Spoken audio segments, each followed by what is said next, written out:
श्रीमद् भागवत गीता 12 अध्याय।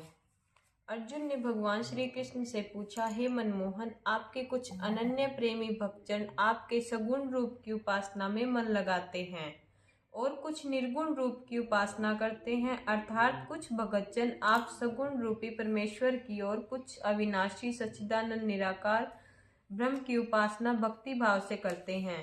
भगवान, इन दोनों ही प्रकार के भक्तों में उत्तम योगवेता कौन है?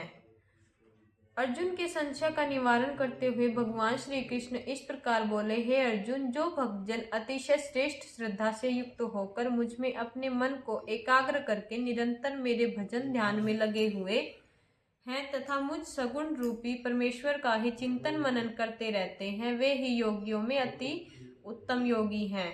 जो भक्तजन इंद्रियों को अपने वशीभूत करके मन और बुद्धि से परे सर्वव्यापी एकथनीय स्वरूप वाले और सदैव एक रस नित्य अचल निराकार अविनाशी सच्चिदानंद ब्रह्म का एकाग्र भाव से भजन पूजन करते हैं, इस प्रकार के सभी प्राणियों के कल्याण में रत रहने वाले और सभी में समान भाव दृष्टि वाले योगी मुझे अत्यंत प्रेमी हैं।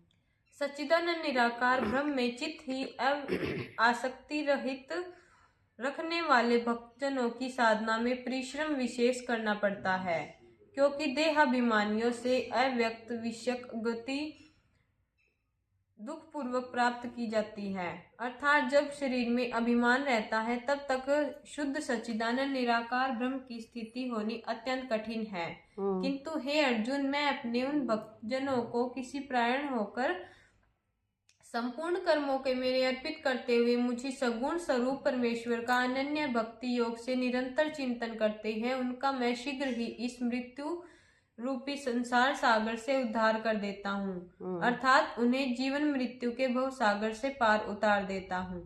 हे अर्जुन, तुम भी अपने मन और बुद्धि को मेरे प्रति लगाओ, इस प्रकार निश्चय ही तुम मुझे ही प्राप्त होगे, इस बात में कोई संदेह नहीं है। यदि तुम अपने मन को मुझ में स्थिर करने का समर्थ नहीं हो तो अभ्यास रूपी योग के द्वारा मुझे प्राप्त करने की इच्छा करो।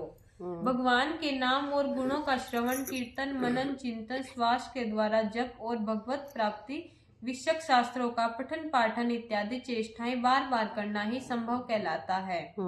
हे अर्जुन, यदि तुम अभ्यास में भी असमर्थ हो तो केवल मेरे लिए कर्म करने के प्राण हो जाओ, अर्थात स्वार्थ को त्याग कर तथा परमेश्वर को ही परम आश्चर्य और परम गति समझकर निष्काम प्रेम भाव से मन वचन और शरीर द्वारा परमेश्वर के लिए यज्ञ दान और तप आदि कर्म ही करो। इस प्रकार कर्मों को करते हुए भी तुम्हें मेरी प्राप्ति हो सकती है।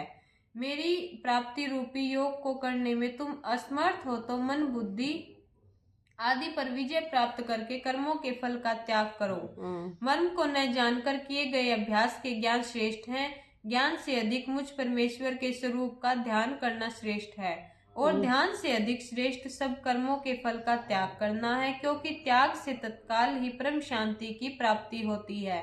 जो पुरुष सभी प्राणियों के द्वेष भाव से रहित स्वार्थ भाव से दूर सबका प्रिय और दयालु है, जो ममता मोह और अहंकार से रहित है, सुख दुख की प्राप्ति में समभाव रखता है और समावान है, और जो निरंतर संतुष्ट मन इंद्रियों सहित शरीर का वशीभूत करने वाला और मुझ में दृढ़ निश्चय वाला है, ऐसा भक्त मुझे प्रिय है।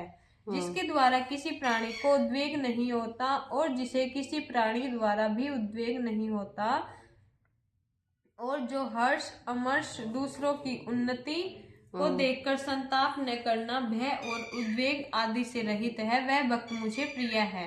जो पुरुष कामनाओं से रहित है, जिसका अंतःकरण शुद्ध हो, नित्य कर्म कार्य करता हो, जो किसी से भी किसी प्रकार का भेदभाव न करता हो तथा जिसकी प्रारब्धवश किए जाने वाले कर्मों में कोई आसक्ति न हो, वह भक्त मुझे अत्यंत प्रिय है। जो पुरुष न कभी हर्षित होता है, न कभी द्वेष रखता हो, न शोक प्रकट करता हो, न ही किसी प्रकार की कामना हो तथा जो शुभ अशुभ सभी कर्मों का त्यागी हो, ऐसा भक्ति युक्त पुरुष मुझे प्रिय है। जो पुरुष मित्र शत्रु मान अपमान सर्दी गर्मी और सभी प्रकार के दुख सुख आदि में समभाव रखता हो तथा आसक्ति से रहित हो जो निंदा और प्रशंसा को समान समझता हो, हर परिस्थिति में संतुष्ट रहता हो और अपने निवास स्थान के प्रति मोह और आसक्ति से रहित हो, वह स्थिर बुद्धि पुरुष मुझे प्रिय है।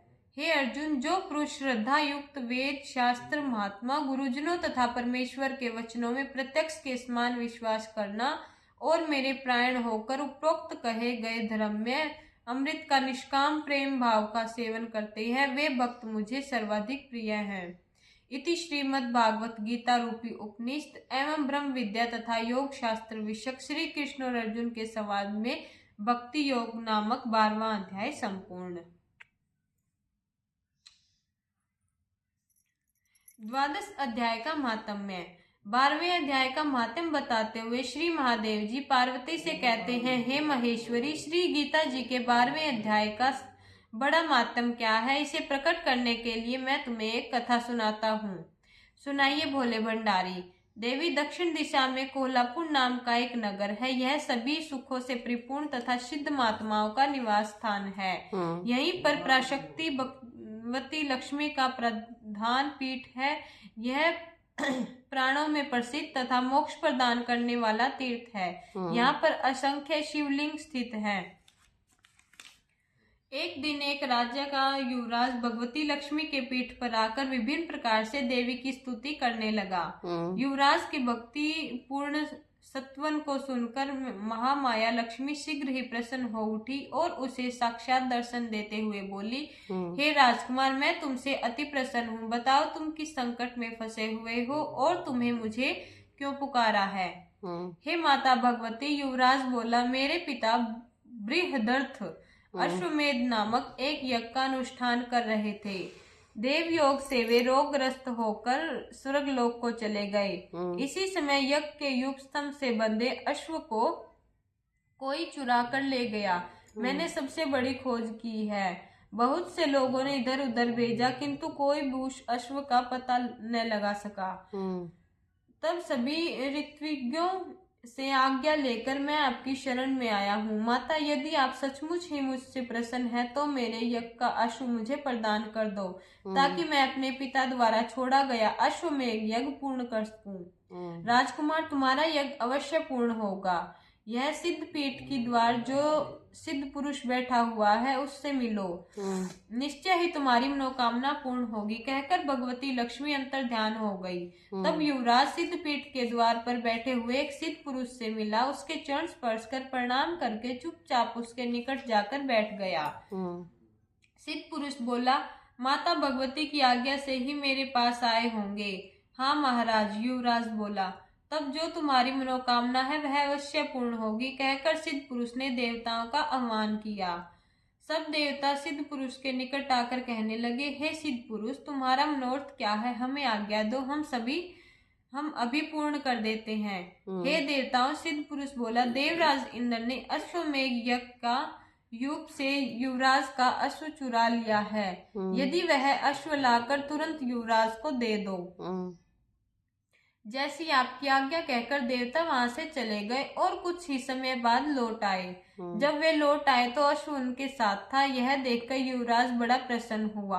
युवराज ने सिद्ध पुरुष से प्रार्थना की, हे महात्मन, मेरी आपसे एक प्रार्थना और है, कहो राजकुमार। सिद्ध पुरुष मृदुल स्वर में बोला, तुम माता भगवती के परम प्रिय भक्त हो और मैं भी माता का ही साधक हूँ। माता का प्रिय मुझे भी प्रिय है। यदि कोई कार्य सिद्ध करके मुझे प्रसन्नता होगी। महात्मन, मेरा पिता यज्ञ अनुष्ठान के समय ही परम लोकवासी हो गए थे। मैंने उनके शव को तप्त तेल में सुखाकर रखा हुआ है। यदि आप कृपा करके उन्हें जीवन दान दे दें तो वह मुझ पर आपका अत्यंत अनुग्रह होगा। युवराज की बात सुनकर सिद्ध पुरुष मुस्कुराया और बिना कुछ बोले युवराज के साथ यज्ञ स्थल पर जा पहुंचा, जहाँ पर राजा बृहद्रथ का शव रखा हुआ था। सिद्ध पुरुष ने अभिमंत्रित करके जल राजा के शव पर छिड़का तो राजा जीवित हो उठा। अपनी मृत्यु और पुनर्जीवित हो उठने की बात जानकर राजा को बड़ा विस्मय हुआ। राजा ने सिद्ध पुरुष के चरण पकड़कर कहा, हे अलौकिक प्रभाव के युक्त सिद्धात्मा, आप हमें यह बताने की कृपा कीजिए कि किस पुण्य कर्म के कारण आपको यह अलौकिक सिद्धि प्राप्त हुई है।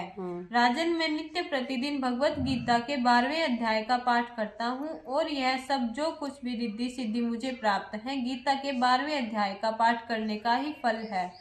सिद्ध पुरुष से यह बात जानकर तब राजा ने नित्य ही गीता के 12वें अध्याय का पाठ करने लगा। उसने फिर न केवल अश्वमेध यज्ञ के दायित्व को पूरा किया बल्कि वर्षों तक सुखपूर्वक जीवन यापन करने के बाद वह भगवान विष्णु के परम धाम की ओर प्रस्थान कर गया।